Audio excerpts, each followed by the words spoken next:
Akkam jirtan odeeffannoowwan gaggabaaboo qabadhee dhiyaadheen isinitti himaa. Har'as tajaajilli kominikeeshinii mootummaa haala yeroo irratti ibsa baasuusaa qormaanni biyyaalessaa kutaa 12ffaa kan damee saayinsii uumamaa har'a jalqabamuu isaatii fi bulchiinsi magaalaa Finfinnee hojii hojjete tokkoon beekamtii argachuusaa fi dhimmoota kanneen biroo irrattis wantoota qabadhee dhiyaadheen isinitti himaa.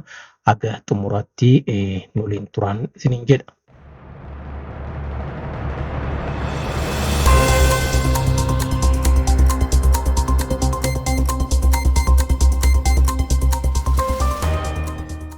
Naannoo Tigraayitti dhiyeettii deeggarsa namoomaa fi tajaajila itti fufsiisuuf ilaalchisee tajaajilli kominikeeshinii mootummaa har'a ibsa baaseera. Raayyaan ittisaa tibbanaa magaalota naannoo Tigraay muraasa to'achuu isaa tajaajilli kominikeeshinii mootummaa ibsa baasee kanaan himeera. Raayyaan ittisaa naannoo magaalota kanneenitti waraanni akka hin adeemsifamneef carraaqqii taasisaa akka jirullee eereera. Kanaanis lammiileen nagaa akka hin miidhamneef carraaqqiin taasifamee milkaa'aa akka turedha.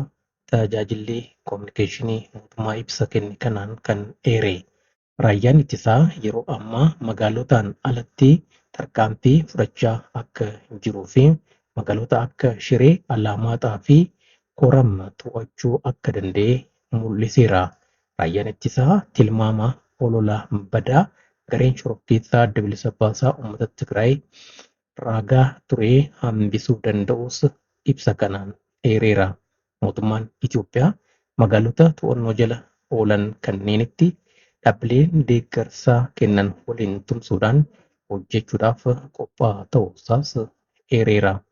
Dhaabbilee kanneen waliin ta'uudhaan daandii deeggarsi namoomaa ittiin dhiyaachuu danda'u babal'isuudhaaf qophaa'aa ta'ullee dubbate.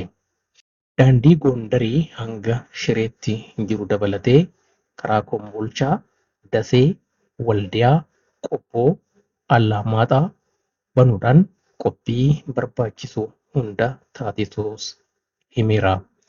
Qophiin taasifamu qorannoo teeknikaa fi madaallii dabalatee naannoo sababa walitti bu'iinsaan miidhametti tajaajiloota bu'uuraa bakka duraatti deebisuudhaaf kan gargaaru akka ta'ee fi mootummaanis kanaaf akka qophaa'ee himameera. Oduu injifannoo raayyaa ittisaa kan biraa har'a dhaga'ameen ammoo sussuqni raayyaa ittisaa Itoophiyaa cimee itti fufuudhaan maacoo fi naannoo ishee to'achuun akka danda'ame himameera. Kaleessa mootummaan Alaammaaxaa, Koramee fi magaalonni kanneen birootis to'atamuu akka ibse ni beekama.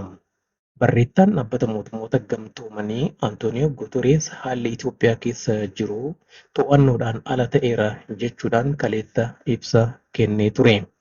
Mootummaan Itoophiyaa ibsa barreessaan dhaabbatichaa kenne kana fashaleesseera. Har'a ministeerri gorsaa nageenya biyyaalessaa muummicha ministeeraa Ambaasaadder Reedwaan Huseen Itoophiyaa kaabaatti wanti to'annoodhaan ala ta'e gonkumaa hin jiru jechuudhaan ergaa dabarsaniiru. Ambaasaadder Reedwaan kanneen tokko tokko waldhabdeen Itoophiyaa kaabaatti mudate to'annoodhaan ala ta'eera jechuudhaan haalli ittiin himan dhugaarraa kan fagaatedha jedhan. Kanaan dura waldhabdeen mudatee gara naannoo Amaaraa fi Affaaritti babal'atee ture amma rakkoon kun hin jiru jedhan Ambaasaadder Reedwaan Huseen.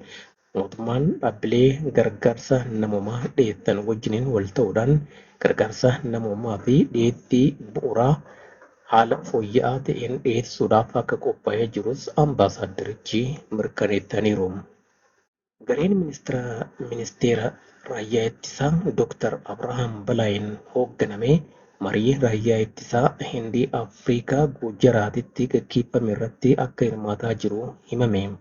Dr. Abrahaam Balaayii deeggarsa waraanaa Afrikaa Hindii akkasumas Itiyoo Hindii irratti yaada isaanii qoodu ragaan ministeera dhimma alaarraa argame mul'iseera.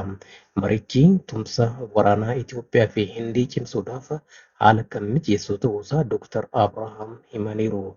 Affeerraan hirmaannaa Hindiin Itoophiyaadhaaf taasiftee biyyaaleen lameen yeroo itti aanutti dameewwan indaastirii raayyaa ittisaatiin teeknooloojii fi misoomaan wal ta'umsaan akka hojjetaniif daandii kan banu ta'uunsaa dubbataniiru. Itoophiyaan gama ittisa haleellaa saayibarii, humna galaanarraa, nageenyaa fi shororkeessummaa ittisuu irratti Hindii waliin hojjechuuf fedhii akka qabdus himaniiru. Ministeera ittisaa Hindii Raajaanath Singh gama isaaniitiin hirmaattota marichaa galateeffachuudhaan Hindiin tumsa biyyaalee Afrikaa waliin qabdu daran guddisuudhaaf kutannoo akka qabdu mirkaneessaniiru. Kuni kan nuti jiru magaalaan Finfinnee dorgommii muuxannoo sagantaa nyaataa manneen barnootaa 8ffaa magaalaa Miilaanitti adeemsifame irratti hirmaachuun injifattee jirti.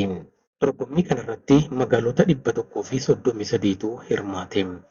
Imaammata waliigaltee Foorumii nyaata magaalaa Miilaan 8ffaa irratti muuxannoo gaarii akaakuu nyaataa fi damee sirna nyaataa itti fufiinsa qabuun jedhamu irratti Finfinneen injifatte. Waan magaalaa Finfinnee Aadde Adaanech Abeebee sirnicha irratti argamuudhaan Itoophiyaatti imaammata dursa namaaf jedhu baasuudhaan hojiilee namoomaa irratti xiyyeeffachuudhaan hojjetamaa akka jiru himan. Hojii hojjetamaa jiru ilaalchisee kantiibaawwan waliigaltee imaammata nyaata magaalaa Miilaan mallatteessanii fi hirmaattotaaf muuxannoo akka qoodan himameera. Aadde Adaanech muuxannoo qoodan kanaan haala qabatamaan magaalaa Finfinnee keessatti hojjetamaa jiru mul'isaniiru. Dhumarratti qormaanni biyyaalessaa kutaa 12ffaa kan damee saayinsii uumamaa har'a eegalameera. Haala milkaa'aa ta'een akka adeemsifamaa ooles ministeerri barnootaa galgala kana himeera.